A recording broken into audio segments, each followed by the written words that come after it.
বৃন্দাবনে যখন শ্রীরাম সুদাম কাঁদছে, কানাই তো নেই। এবার কানাই চলে গেল কোথায়? উচ্চ শিক্ষা লাভের জন্য গুরুদেব শান্তিপুনি মুনির আশ্রমে। কারণ ভগবান জগৎকে শিক্ষা দিয়েছেন বাবা, যে উচ্চ শিক্ষা ছাড়া কোনোদিন গঠন হতে পারে না। শিক্ষা ছাড়া, শিক্ষা মানুষের প্রধান কাজ। কারণ শিক্ষা না থাকলে উপরে ওঠা যায় না। ভগবান এই জগৎকে শিক্ষা দিয়েছেন, যে ভগবান নিজে যখন শিক্ষা নিয়েছেন উচ্চ শিক্ষা গুরুদেব শান্তিপুনি মুনির আশ্রমে। আমরা যখন যেমন একটা বিশ্ববিদ্যালয় বলি, তখন ছিল ওটা বিশ্ববিদ্যালয়। তাই যাই হোক, সেই গুরুদেবের আশ্রমে চলে গেল কৃষ্ণ বলরাম।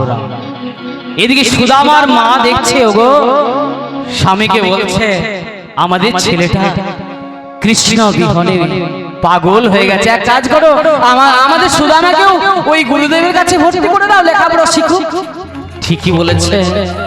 সুদামার বাবা সুদামাকে নিয়ে চলে গেল কোথায়? সেই গুরুদেব শান্তিপুনি মুনির আশ্রমে। তাই গুরুদেবের কাছে যখন সবাই গেল, মায়েরা গো, আমরা অনেকক্ষণ ভজন শুনছি, এখানে কে কে দীক্ষা নিয়েছেন গুরুদেবের হাত তুলবেন। বাবা অনেকে নিয়েছেন গো, নেবেন। যাদের বাকি আছে সম্পূর্ণ করে নেবেন। তাই গুরুদেবের আশ্রমে গিয়েছে সকলে। কেমন ভাবে? জয় গুরু জয় গুরু, সকলে দুটি হাত তুলে গুরু নাবে। যারা গুরুকে স্মরণ করুন, কারণ গুরু ছাড়া জীবের উদ্ধার হওয়া যায় না। তাই জয় গুরু জয় গুরু জয় গুরু জয় গুরু জয় গুরু জয় জয় গুরু জয় গুরু জয় গুরু জয় গুরু জয় জয় গুরু জয় গুরু জয় গুরু জয় গুরু জয় গুরু জয় গুরু জয় গুরু জয় গুরু জয় জয় গুরু জয় গুরু জয় গুরু জয় গুরু জয় জয় গুরু জয় গুরু জয় গুরু। তুমি গুরু পিতা মাতা, তুমি গুরু আধার থেকে আলোর গুরু দেন পরিচয়। তুমি গুরু পিতা মাতা, তুমি সর্বময়, আধার থেকে দেয় আলো, তুমি সুময়। তুমি গুরু পিতা মাতা, তুমি গুরু জয়, আধার থেকে আলোর গুরু দেন পরিচয়। তুমি গুরু পিতা মাতা, তুমি সর্বময়, আধার থেকে দেয় আলো, তুমি সুময়।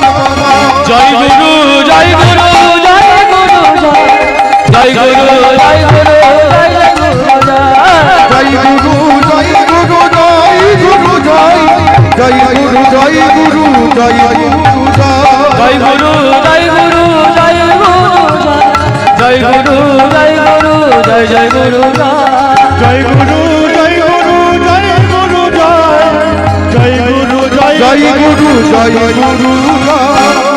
তাই কৃষ্ণ বলরাম আর সুদামা তিনজন একসাথে হয়ে গেল গুরুদেবের আশ্রমে শিক্ষার উদ্দেশ্যে।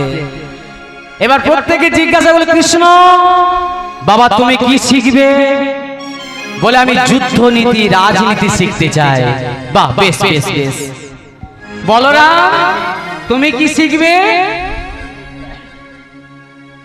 বলছে আমি হলধর, আমি ধনুর্বিদ্যা জানি না, ধনুর্বিদ্যা শিখতে চাই। বেশ বেশ বেশ, তাই হবে। আচ্ছা সুদামা, সুদামা তুমি কি শিখতে চাও? বলে গুরুদেব আমি তো গরিব ব্রাহ্মণের ছেলে, তাই আমি বেদ অভ্যাস করতে চাই। বাহ বাহ, তুমি বেদ অভ্যাস করতে চাও, খুব ভালো। জানো যে বেদ অভ্যাস করে তাকে কি বলে? বিপ্র বলে। বলে বাবা খুব ভালো খুব ভালো। তাই যেই না একসাথে তারা লেখাপড়া করছে বাবা, তিনজনের মধ্যে দারুণ মেল। কিন্তু বাবা ওই থাকতে থাকতে থাকতে ভগবান, একটা শাস্ত্রে কথা আছে না, যে করে আমার প্রথমে করি তার সর্বনাশ, তথাপি যে ছাড়ে নাই আমার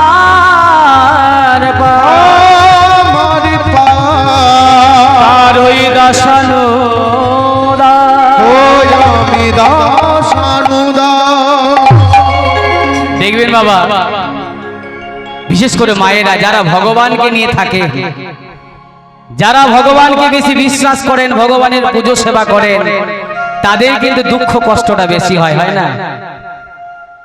কারণ ভগবান ভক্তকে বারে বারে পরীক্ষা করেন যে ভক্ত কেমন ভাবে আমায় চাইছে। তারই প্রমাণে সুদামা সেই আশ্রমে থাকতে থাকতে, গুরুদেবের কাছে থাকতে থাকতে তাদের খুব মেল। কারণ কানাই ছাড়া তো আর কিছু জানে না সুদামা। তাই কি করেছে, সুদামাকে একদিন ডেকে বলছে, এ সুদামা, এক কাজ করবি? বলে কি কাজ? বলে ও এক কাজ করতো, অনেকদিন চুরি করে কিছু খাওয়া হয়নি, আরে চুরি করবি? সুদামা বলছে, না না না রে, ওরে কানাই, সে বৃন্দাবনে ছিল, কত ননি চুরি করেছি, মাখন চুরি করেছি, এখন আর ওইসব বলিস না। আর চুরি করতে ভালো লাগে না, এখন কত বড় হয়ে গেছি বল। তারপরে গুরুদেবের আশ্রম রে, শোন কানাই, তুই আমাকে ভালোবাসিস? বল হ্যাঁ। তুই আমাকে কতটা ভালোবাসিস? বলে তোকে আমার জীবনের থেকেও ভালোবাসি। তুই যদি জীবনের থেকে আমাকে ভালোবাসিস, তাহলে তুই আজকে আমার জন্য একটা চুরি করতে পারবি না? ঠিক আছে করবো কানাই, কিন্তু বড্ড ভয় লাগছে। শোন, ভয়ের কোনো কারণ নেই। আমি দেখেছি কি জানিস, কাল গুরুমা সমুখী দেবী, কালকে জানিস কত সুন্দর ওই গুড়ের নারকলের নাড়ু করেছে রে। আর যখন থেকে নাড়ুগুলো করেছে না, তখন থেকে আমার জিভটা যেন কেমন করছে, কতক্ষণে নাড়ুগুলো খেতে পাই। এই সুদামা শোন, দেখ গুরুদেব এই সময় পুজোয় বসেছেন, মানে 1 ঘন্টা, আর গুরুমা গিয়েছে কোথায়? স্নানে। তাহলে ঘর কিন্তু পুরো ফাঁকা। এক কাজ কর, তুই কয়েকটা ওই নারকলের নাড়ু আনতে পারবি? সুদামার পাটা তো খরা ছিল বাবা। বলে কানাই, তুই যখন বলছিস তাহলে তো করতেই হবে। তবে শোন কানাই, তোর চিন্তা নেই, কারণ আমি পাহারা দেবো এখানে। ওই গুরুমা যখন আসবে না, আমি তোকে বলে দেবো, তার আগে তুই সরে যাবে। কানাই দেখছে, সুদামা দেখছে কোনো চিন্তা নেই, যিনি অনন্ত ব্রহ্মাণ্ডের স্বামী ভগবান, জগৎকে পাহারা দেন, সে পাহারা দিচ্ছে, তাহলে চুরি করার কোনো ভয়ই নেই। সুদামা ভেতরে ঢুকেছে মা। এবার সেই গুরুমা যেখানে নারকলের নাড়ুগুলো পড়েছিল না, সুদামা গিয়ে পড়ে প্রথমে খুলে পড়ে, 1টা 2টো 3টে 4টে নিয়েছে। কানাই, 4টে তো হবে? ধুর বোকা, 4টে তো হয় রে, কতদিন চুরি পর চুরি করছি, দে বেশি করে নে। আবার নিয়েছে। ওরে কানাই, আরো 4টে নিয়েছি, এক কাজ কর, সবগুলোই নিয়ে নে, আর আমি তো পাহারা দিচ্ছি। সুদামা কানাইয়ের কথা মতো সেই নারকলের নাড়ুগুলো যেই নাই আঁচলের মধ্যে নিয়েছে বাবা, গলাতে একটা গামছা ছিল তো, সেই আঁচলের মধ্যে নারকলের নাড়ুগুলো যেই না নিয়েছে, আর এমন সময় গুরুমা সমুখী দেবী কলসিপূর্ণ জল নিয়ে সেই স্নান করে আসছে। আর গুরুমা আসছে সেটা কিন্তু সুদামাকে বলেনি, কৃষ্ণ গুরুমাকে বলছে, গুরুমা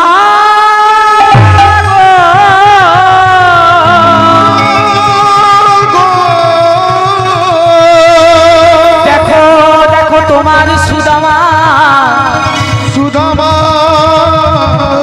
কেমন তোমার ঘরে নারকলের নাড়ু চুরি করছে। সম্মুখী দেবী এসে বলে, সুদামা, ছি ছি ছি ছি ছি ছি ছি ছি ছি ছি, তুই কি করলি? তোকে আমি নিজের ছেলের থেকেও ভালোবাসতাম, তুই গুরুদেবের ঘরে চুরি করলে? জানো মা, এই গুরুমা সমুখী দেবীর একটা সন্তান ছিল, যার নাম হলো মধুমঙ্গল। ছোটতেই মারা গিয়েছিল, তাই যেদিন থেকে সুদামাকে পেয়েছিল, ওই সুদামা আর মধুমঙ্গল দেখতে ছিল একই, তাই সুদামাকে নিজের ছেলের থেকেও ভালোবাসত। তাই যেই না দেখলো তাদের বাড়িতে চুরি করেছে, সুদামা ছি ছি ছি ছি, তোর লজ্জা করে না? তুই এই গুরু বাড়িতে চুরি করলি, আমি তোকে অভিশাপ দেব। যা, তোকে আমি অভিশাপ দিচ্ছি। তুই যখন গুরু বাড়িতে চুরি করলি, তুই কাঙ্গাল হবি, তুই ভিখারি হবি, তোর কোনোদিন কোনো কিছু থাকবে না, অভাবের মধ্যে থাকবি।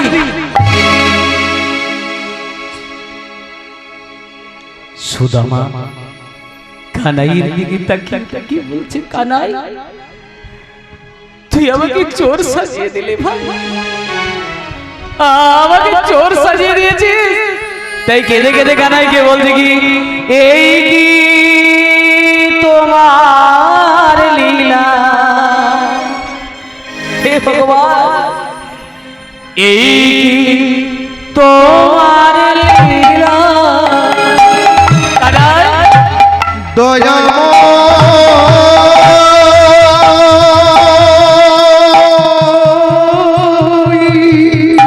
বলি হরি হরি।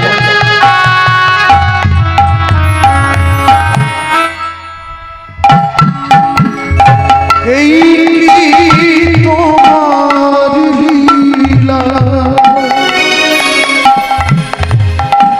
এই তোমার লীলা। কাঁদছে আর কেঁদে কেঁদে কানাই দেখে দেখে তাকাচ্ছে। কানাই আমাকে চোর সাজিয়ে দিলে, এবার কি করেছে? বেরিয়ে যেই না গুরুমা শুধু আমাকে বলছে বেরিয়ে যা এখান থেকে বেরিয়ে যা। গুরুদেবের পুজোটা হয়ে গেছে, বলছে ছুটতে ছুটতে আসছে সম্মুখী, তো তো তুমি কাকে কাকে আশ্রম থেকে বের করে দিচ্ছ? কি করেছে সুদামা? বলে সুদামা কি করেছে জানো? তুমি যাকে নিজের ছেলে থেকে বেশি ভালোবাসতে, সেই সুদামার আশ্রমে চুরি করেছে। বলে না, অসম্ভব অসম্ভব, প্রয়োজন হলে কানাই চুরি করবে, কিন্তু ওই সুদামা চুরি করতে পারবে না। দাঁড়া, আমি গুরুদেব, সুদামাকে আমি নিজে পরীক্ষা করব। সুদামা, এই সুদামা, এই সুদামা বলতো এই নারকেলের নাড়ুগুলো কে চুরি করেছে? তুই আমাকে সত্যি কথাটা বল।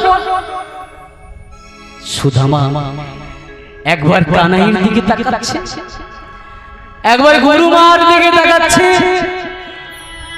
এবার গুরুদেবের ছোট ছোট দয়াময়, এই তোমার লীলা, এই তোমার লীলা। গুরুদেব, আমি যার জন্য করলাম চুরি,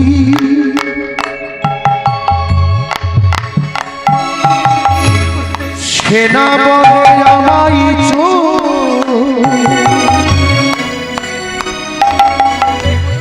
এমনি আমার গোপাল মন্দ, বলবো কি আর এই কি তোমার লীলা, এই কি তোমার লীলা। দয়াময়,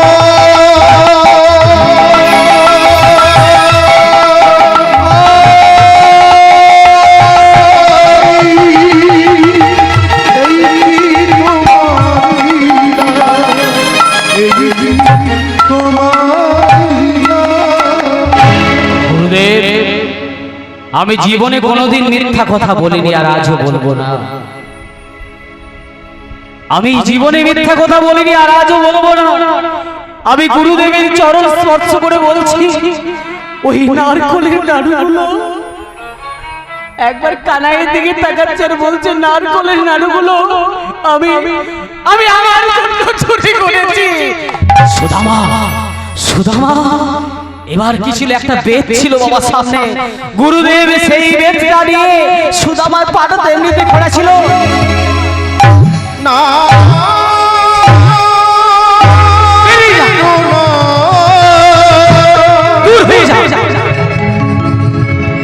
বেরিয়ে যা আমার আশ্রম থেকে। আমি চোর নই, আমি কোনোদিন আমি কোনোদিন তোর মুখ দেখতে চাই না, বেরিয়ে যা। আমায়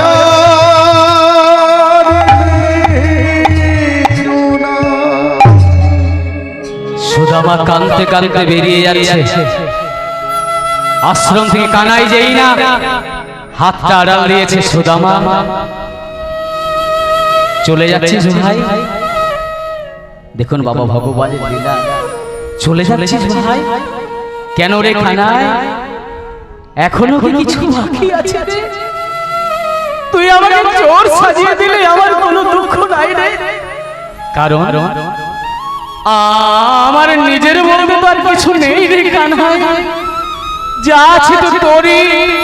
তবে শোন কানাই, আমি যাবার সময় একটা কথা বলে যাই, এই যাবার বেলা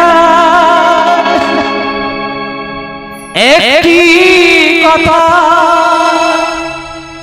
শুধু বলে যায়, জনম জনম এই হরিনা আমি যেন যাবার বেলা একটি কথা শুধুই বলে যায়, জনম জনম এই হরিনা আমি যেন গাই। যাবার বেলা সুদামা কেঁদে কেঁদে বলছে, ওরে কানাই আর কিছু চাই না। যাবার বেলা একটি কথা শুধু বলে যায়, জনম জনম এই হরিনা আমি যেন যাবার বেলা একটি কথা শুধুই বলে যায়, জনম জনম ধরে যেন এই হরিনা গাই। যেদিন আমি রইব না তোমাদের মাঝারে, যেদিন আমি রইব না তোমাদের মাঝে,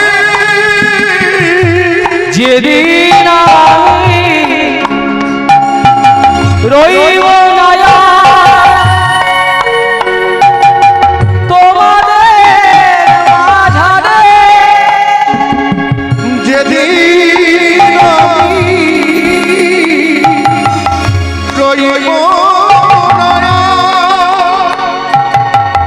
তোমাদের মাঝে, একটি সাজির যদি জ্বালিয়ে দিও কৃষ্ণ নামের পরে, একটি সাধের নদী জ্বালিয়ে দিও কৃষ্ণ নামের তরে, একটি সাজির যদি জ্বালিয়ে দিও কৃষ্ণ নামের পরে, একটি সাধের নদী জ্বালিয়ে দিও কৃষ্ণ নামের তরে।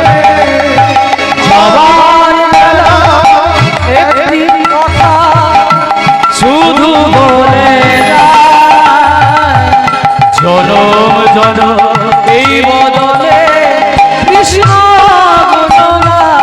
হরি বল, হরি বল। যাবার বেলায় একটি কথা শুধুই বলে যায়, জনম জনম ধরে আমি কৃষ্ণ গুণগাই।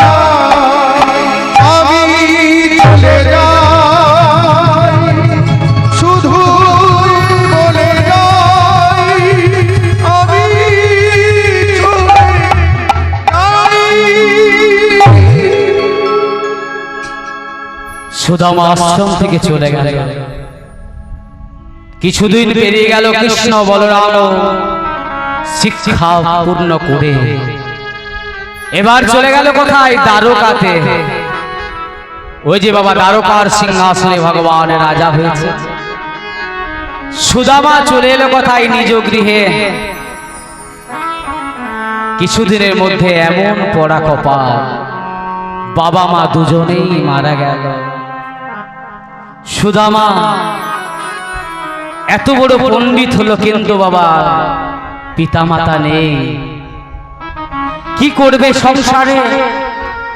সকলেই বলতে লাগলো, ওরে ছেলেটাকে এক কাজ করে, একটা ভালো পাত্রী দেখে বিবাহ দিয়ে দে, যদি সংসারটা করতে পারে। তাই সকলে দেখাশোনা করে সুদামার বিবাহ দিয়ে দিল। সুদামা স্ত্রীর নাম অনেক মতান্তর রয়েছে, কেউ বলে সুশীলা দেবী, কেউ বলে কুচেলা দেবী। যাই হোক, অনেক শাস্ত্র তো বাবা গুরুদেবের কাছে যেটা পেয়েছি। তো সুশীলা দেবী আর এই সুদামা, দেখবেন বাবা খেপা খেপি এক না হলে ভজন হয় নাকি? স্বামী স্ত্রী যদি এক মিল না থাকে বাবা, ভজন হয়?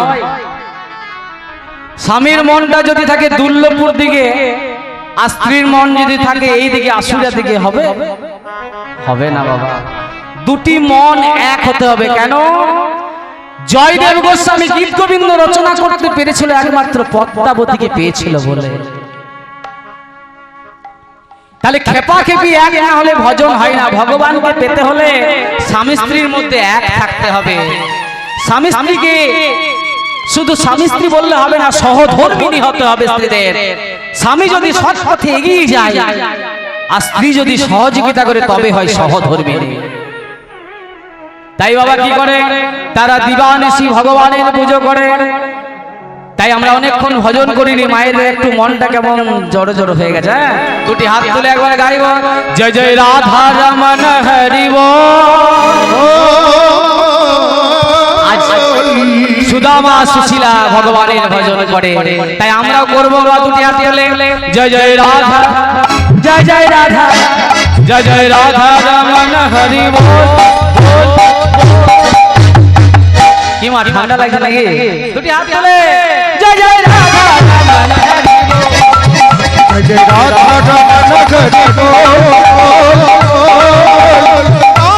রমন হরি বল, জয় জয় রাধা রমন হরি বল, বল বল, জয় জয় রাধা রমন হরি বল, হরি বল, বল, জয় জয় রাধা রমন হরি বল।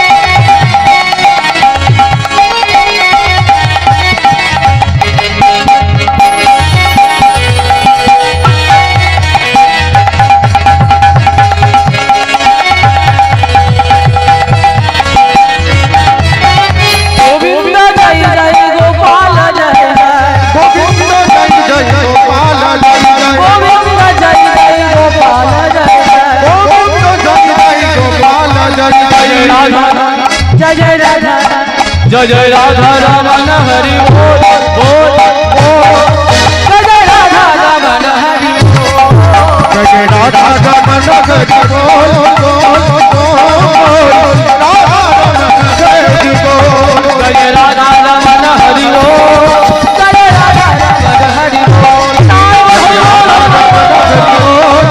जय जय राधा रमन हरि बोल, जय जय राधा रमन हरि बोल।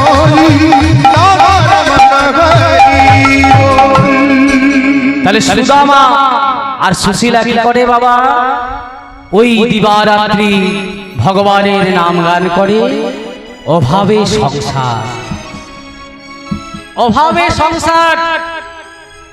বাবার যে সম্পত্তি ছিল সেগুলো সব শেষ হয়ে গেল সংসার চালাতে চালাতে। দেখবেন বাবা, সংসারে যদি স্ত্রী যদি বুদ্ধিমতী হয়, সে সংসারের উন্নত হয়।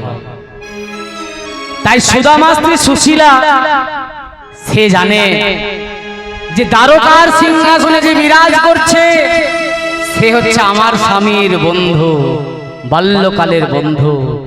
তাই একদিন স্বামীকে বলছে, ওগো স্বামী, স্বামী গো, আমি শুনেছি তোমার বন্ধু দ্বারকার সিংহাসনে দ্বারকার রাজা, বিরাট অবস্থা। আবার এও শুনেছি যে যায় তাকে এমনি খালি হাতে ফিরিয়ে দিতে পারে না।